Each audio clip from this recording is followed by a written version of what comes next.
Essa situação macro em que, do nome de Rodrigo Garcia para essa corrida eleitoral ao governo do estado, nós trazemos mais dados de uma pesquisa sobre essa corrida eleitoral para o governo, que mostra em São Paulo Geraldo Alckmin à frente por uma eventual candidatura com 30,2% das intenções de voto. Na sequência, aparece Fernando Haddad, do PT, com 16%, Guilherme Boulos, do PSOL, com 12,5%, e o ministro da Infraestrutura, Tarcísio Gomes de Freitas, com 6,3%.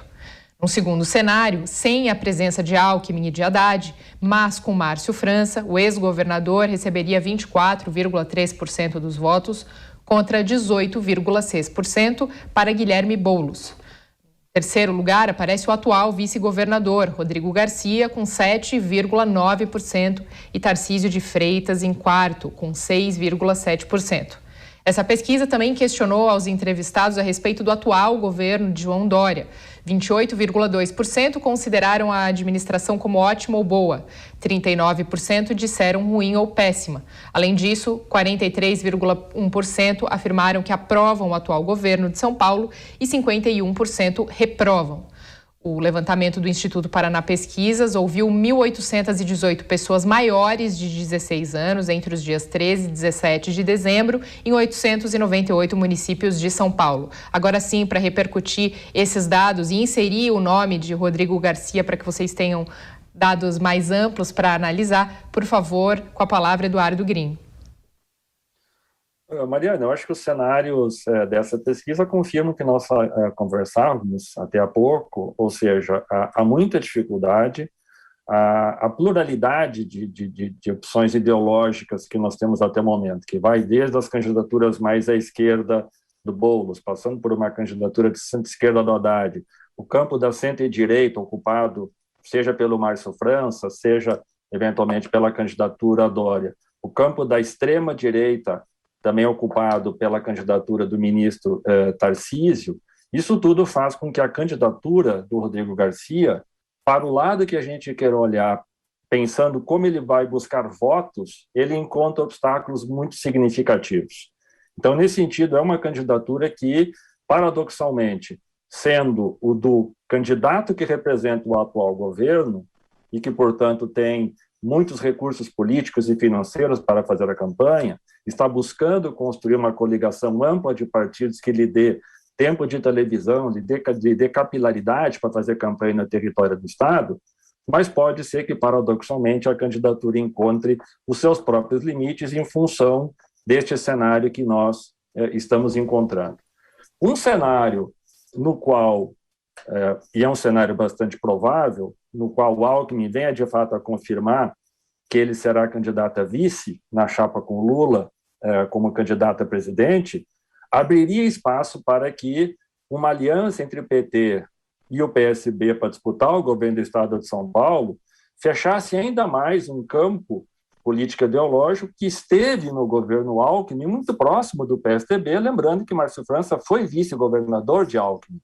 São partidos que, portanto, conversam com o PSB, conversavam com o PSDB de Alckmin e podem vir a conversar com uma chapa que tenha Márcio França, Haddad ou algum outro quadro político do PT que venha a ser candidato a governador ou vice-governador, dependendo da composição. Então, me parece que o cenário no qual Rodrigo Garcia passa a construir a sua candidatura é um cenário bastante difícil para que ele possa decolar, ter votos e pensar como é que ele, pelo menos, chegaria no segundo turno para daí compor outras alianças. Mas o cenário olhado de hoje é um cenário de muita dificuldade, projetando a possibilidade de expandir o seu apoio eleitoral no estado de São Paulo. Agora são 2h18.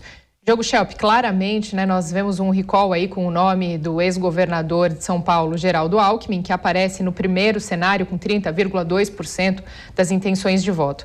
Agora, voltando para essa questão de Rodrigo Garcia, quando não existe na disputa nem o Alckmin, nem o Haddad, ainda assim, Rodrigo Garcia fica um pouco atrás com 7,9%, quer dizer, não chega nem aos 2 dígitos ainda. E outro ponto que a gente pode acrescer é que Tarcísio de Freitas, O nome aí do presidente Jair Bolsonaro para o governo do estado de São Paulo também aparece com uma parcela pequena ainda, 6,7%. Exatamente. Tem o recall aí nesse segundo cenário também do ex-governador Márcio França, que foi governador por ter sido vice, na verdade, mas que disputou a prefeitura de São Paulo no ano passado, então teve ali uma exposição importante eleitoral. A gente pode lembrar aí da atuação do Márcio França nos debates, tentando sempre ser uma palavra ali, uma voz de moderação, naquela discussão toda que ocorria.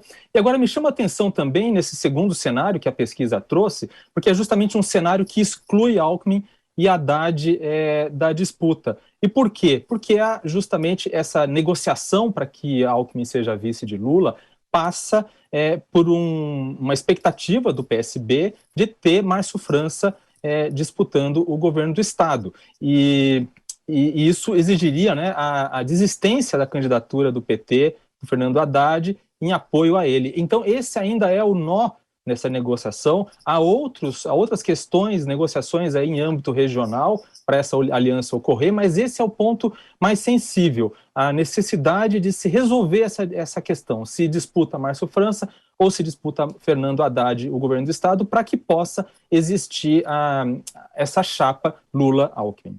Diogo Eduardo, agora